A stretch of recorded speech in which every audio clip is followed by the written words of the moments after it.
السلام علیکم، میں ہوں ابرار حسین استوری اور ناظرین جس وقت کا انتظار تھا بالآخر وہ آ گیا اور آج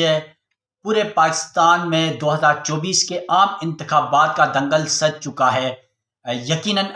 تمام امیدوار متحرک نظر آئے، تمام سیاسی جماعتیں متحرک نظر آئی، بہت سارے مسائل اور ایشوز بھی نظر آئے اس انتخابات میں، اور سب سے بڑی بات تو آج جو ہے وہ موبائل سروس اور انٹرنیٹ بند کر دیا گیا حکومت کی جانب سے۔ حالانکہ گزشتہ روز ہم نے دیکھا تھا کہ جو وزیر اطلاعات ہیں مرتضیٰ سولنگی صاحب، ان کی جانب سے بھی جو کہا گیا کہ انٹرنیٹ اور موبائل سروس بند نہیں ہوں گے، اس کے بعد پی ٹی اے کی جانب سے بھی پریس ریلیز آ گئی کہ انٹرنیٹ بند نہیں ہوگا، اور وزیر اعلیٰ پنجاب محسن نقوی کی جانب سے بھی کہا گیا کہ انٹرنیٹ بند نہیں ہوگا۔ لیکن ان تمام دعووں اور وعدوں کے باوجود انٹرنیٹ اور موبائل سروس بند کر دیا گیا، جس سے بہت سارے لوگوں کو مشکلات کا سامنا کرنا پڑ رہا ہے۔ سب سے بڑی وجہ تو یہ ہے کہ جو لوگ ایک دوسرے سے رابطے کر کے پہنچتے تھے انٹرنیٹ کے ذریعے یا موبائل کے ذریعے، کالز کے ذریعے، ان کے لیے مشکلات کا ضرور جو ہے وہ مسائل کا سامنا ہے۔ اس کے علاوہ جو شکایات، اگر کہیں پہ بھی کوئی ایشو ہوتا ہے تو اس کے لیے بھی فون جو ہے وہ رابطہ نہ ہونے کی وجہ سے بہت سارے مسائل ہیں، اور ابھی تک جو الیکشن کمیشن حکام، کیونکہ 4 سے 5 گھنٹے 4 گھنٹے سے اوپر کا وقت ہو چکا ہے اور ابھی تک الیکشن کمیشن کو ایسی کوئی شکایت موصول نہیں۔ اس کی سب سے بڑی وجہ بھی یہی ہے کہ انتخابات میں انٹرنیٹ اور موبائل سروس کا نہ ہونا۔ اس کے علاوہ صبح سے میں خود رپورٹنگ کر رہا ہوں اسلام آباد میں NA46 اور NA47 میں نے کئی حلقوں میں، خاص طور پہ میں کراچی کمپنی G9 اس ایریا میں جا کے میں نے وزٹ کیا، وہاں سے رپورٹنگ کی۔ اس کے علاوہ F8 کی طرف گئے، ہم F6 کی طرف گئے۔ اس کے علاوہ جو اسلام آباد کے بیشتر علاقے ہیں وہاں پہ ہم اپنی جو رپورٹنگ ہے اپنے فرائض انجام دہی کے لیے وہاں میں جاتا رہا ہوں، اور مختلف جو پولنگ اسٹیشن کو وزٹ کیا، تو یقیناً جو پولنگ ہے وہ اسموتھ طریقے سے، پرامن طریقے سے،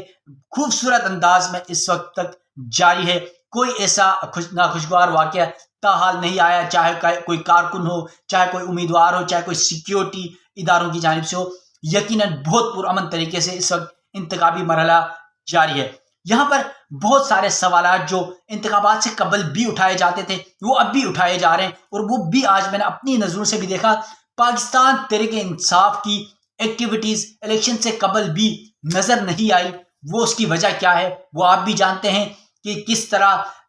جو گرفتاریاں اٹھانا، گرفتار کرنا، اچھا پاکستان تحریک انصاف کو جھنڈا نہیں لگانے دیا گیا، پاکستان تحریک انصاف کے کارکنوں کو، ورکرز کو کارنر میٹنگز تک نہیں کرنے دیا گیا۔ امیدواروں کے بہت خدشات ہیں، کارکنوں کے بہت خدشات ہیں۔ G9 کے اندر میں نے دیکھا تمام سیاسی جماعتیں، مسلم لیگ نون ہو، پاکستان پیپلز پارٹی ہو، جماعت اسلامی ہو یا کوئی اور سیاسی جماعت ہو، تمام سیاسی جماعتوں کے جھنڈے، بینرز لگے ہوئے تھے، کیمپ لگے ہوئے تھے، لیکن وہاں پر پاکستان تحریک انصاف کا کہیں جھنڈا بھی نہیں تھا، کہیں پر کوئی بینر بھی نہیں تھا، کہیں پر کوئی کیمپ بھی نظر نہیں آیا۔ اسی طرح F8 میں بھی ہم نے دیکھا، وہاں پر بھی یہی صورتحال ہے۔ F6 میں ہم نے دیکھا، وہاں پر بھی یہی صورتحال ہے۔ ہاں البتہ جو ووٹرز آ رہے تھے ان سے جب میں نے بہت سارے ووٹر سے، تقریباً کوئی 15 کے قریب لوگوں سے، چاہے وہ عمر رسیدہ ہوں، چاہے وہ نوجوان ہو، خواتین ہوں، ان سے میں نے اور کچھ صحافی دوستوں نے ہم نے پوچھا کہ آپ اس تمام پروسیس کو کس نظر سے دیکھتے ہیں، تو یقیناً ان لوگوں کو بہت زیادہ تحفظات تھے، خاص طور پر پاکستان تحریک انصاف کے حوالے سے۔ اور اس میں نے دیکھا کہ 80% جو ووٹر ہے وہ پاکستان تحریک انصاف یا عمران خان کی حمایت پہ بات کرتا نظر آتا تھا، اور یہ کہہ رہے تھے کہ یقیناً پاکستان تحریک انصاف نے کو کمپین کا موقع نہیں ملا،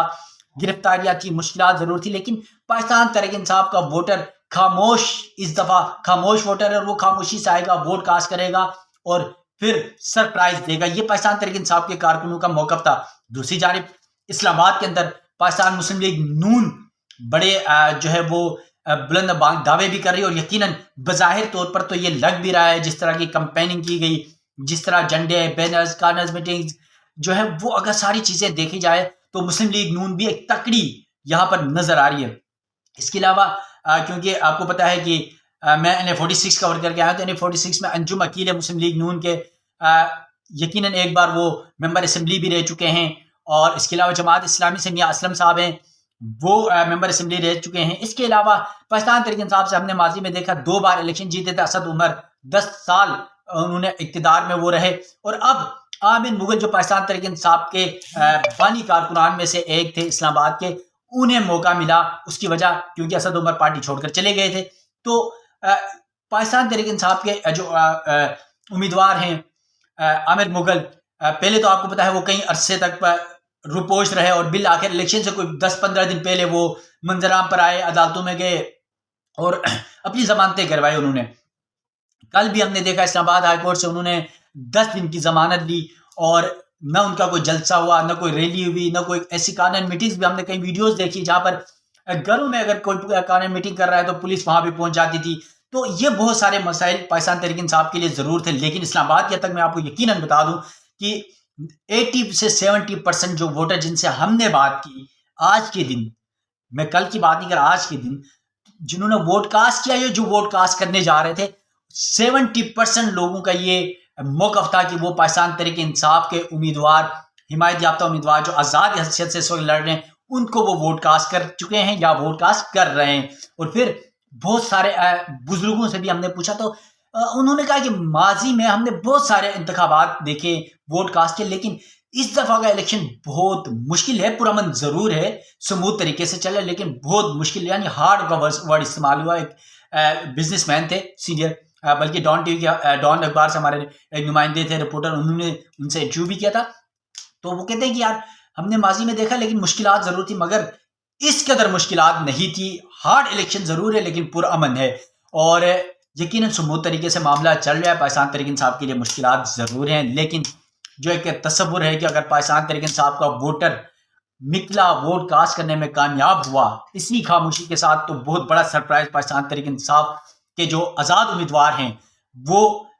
اس ملکی سیاست میں دے سکتے ہیں۔ لیکن یہاں پر ملک بھر کی اگر میں صورتحال کی بات کر لوں تو آپ کو بھی پتہ ہے کہ ایک طرف میاں محمد نواز شریف آئے، شہباز شریف مسلم لیگ نون کی قیادت میں جلسے ہوئے،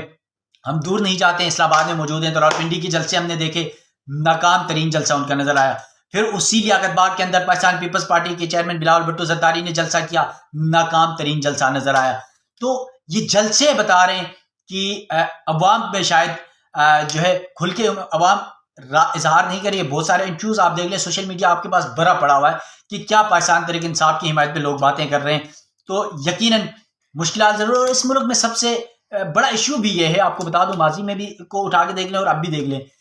جو اگینسٹ اسٹیبلشمنٹ کسی بھی سیاسی جماعت کا نیریٹو ہوتا ہے اس سے بہت زیادہ عوامی سطح پر جو ہے حمایت حاصل ہو جاتی ہے۔ اور شاید ہم نے ماضی میں بھی دیکھا نواز شریف جیتے تھے تو ان کا بھی نیریٹو اینٹی اسٹیبلشمنٹ تھا۔ پاکستان تحریک انصاف کو اب اس وقت عوام میں اگر کوئی پاپولرٹی مل رہی ہے تو اس کی وجہ بھی اگینسٹ اینٹی اسٹیبلشمنٹ جو ان کا بیانیہ ہے اس کی بنیاد پر مل رہا ہے۔ تو یہ بہت سارا مرحلہ پروسیس اس وقت جاری ہے۔ یقیناً انٹرنیٹ بند کرنا، سروس بند کرنا، ہم تو گزشتہ روز جب یہ اعلانات ہو رہے تھے تو میں نے کہیں کچھ دوستوں کے ساتھ ہم بیٹھ کے بات کر رہے تھے تو میں نے کہا کہ یار جو بلند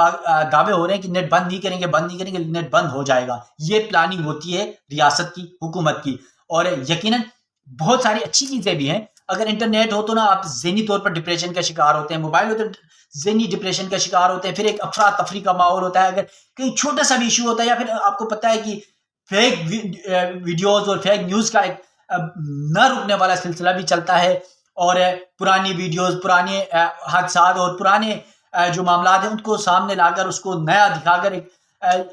کنٹروورسی پیدا کی جاتی ہے۔ کم از کم اس سے بچے ہوئے، خاص طور پر بطور میڈیا پرسن ہم اتنے پرسکون ماحول میں آج کام کریں، اور میرے ادارے نیوز ون کی جانب سے تو ہمیں یہ گزشتہ روز ہی کہا جاتا ہے سب سے پہلے آپ نے اپنی لائف کو سیف رکھنا ہے اور پرو رپورٹنگ کرنی ہے، کوئی نیگیٹو رپورٹنگ نہیں کرنی ہے، اور کسی سیاسی جماعت کی آپ نے حمایت نہیں کرنی ہے، کسی کی مخالفت نہیں کرنی ہے، ٹھیک ہے، آپ نے کسی ووٹر کو جو ہے وہ نہیں کرنا ہے۔ اس کے علاوہ F8 جو پولنگ اسٹیشن ہے وہاں پر ہم گئے جہاں پر جو جماعت اسلامی کے NF46 امیدوار ہیں میاں اسلم صاحب، انہوں نے ووٹ کاسٹ کیا، میڈیا سے گفتگو کی، انہوں نے بھی خدشات کے اظہار کیا انٹرنیٹ اور موبائل سروس کے حوالے سے، اور پھر لیول پلینگ فیلڈ کے حوالے سے جماعت اسلامی نے بھی جو ہے وہ شکوہ کیا، گلہ کیا۔ اس کے علاوہ جو ہم نے دیکھا جو آبزرورز ہیں، کامن ویلتھ کے جو مبصرین ہیں وہ اس پولنگ اسٹیشن میں آئے، انہوں نے سارا پروسیس دیکھا، پروسیس سے وہ مطمئن نظر آئے۔ ان سے ہم نے سوالات کیے کہ یہ انٹرنیٹ کی بندش، موبائل سروس کی بندش تو انہوں نے کہا دیکھیں ماضی میں جب انٹرنیٹ نہیں تھا، موبائل سروس نہیں تھی، تب بھی انتخابات ہوتے تھے، لوگ ووٹ کاسٹ کرتے تھے، تو اب کوئی مسئلہ نہیں ہے۔ اس کا مطلب ہے کامن ویلتھ کے جو آبزرورز ہیں وہ مطمئن ہیں اور الیکشن پروسیس سے۔ تو یہ تو الیکشن کا پروسیس دیکھیں ہمیشہ سے یہی ہوتا ہے کہ کوئی بھی سیاسی جماعت ہار جاتی ہے تو وہ الزامات لگاتی ہے، کہ وہ جیت جاتی ہے تو وہ جو ہے وہ بلند و بانگ دعوے کرتی ہے۔ بدقسمتی یہ ہے کہ ہمارے ملک میں کہ ہم ایکسیپٹ نہیں کرتے ہیں نتائج کو، تو ہمیں یہ نتائج کو ایکسیپٹ تو ضرور کرنا پڑے گا، لیکن جو خدشات وہ ضرور ہیں، خاص طور پر پاکستان تحریک انصاف کو جس طرح پلینگ فیلڈ نہیں دی گئی، گراؤنڈ نہیں دیا گیا، انتخابی نشان سپریم کورٹ نے ان سے انٹرا پارٹی کالعدم قرار دے کر وہ ان سے چھین گیا، تو یہ بہت سارے مسائل ان کے لیے ضرور تھے، مگر اس وقت بھی یہ ایک تاثر ہے یہاں پر عام پبلک میں کہ پاکستان تحریک انصاف کا جو ورکر ہے، کارکن ہے، ووٹر ہے، وہ سائلنٹ ووٹر ہے، اور یہ سائلنٹ ووٹر بہت بڑا بریک تھرو دے سکتا ہے، بہت بڑا اپسیٹ کر سکتا ہے۔ اب دیکھتے یہ ہیں کہ میدان ویسے بھی جس کا ہمیں انتظار تھا وہ سج چکا ہے، کب کون کیا کتنی سیٹیں لیتا ہے یہ تو وقت بتائے گا۔ دیکھتے ہیں شام تک۔ اپنے میزبان ابرار حسین استوری کو دیجیے گا اجازت، اللہ حافظ۔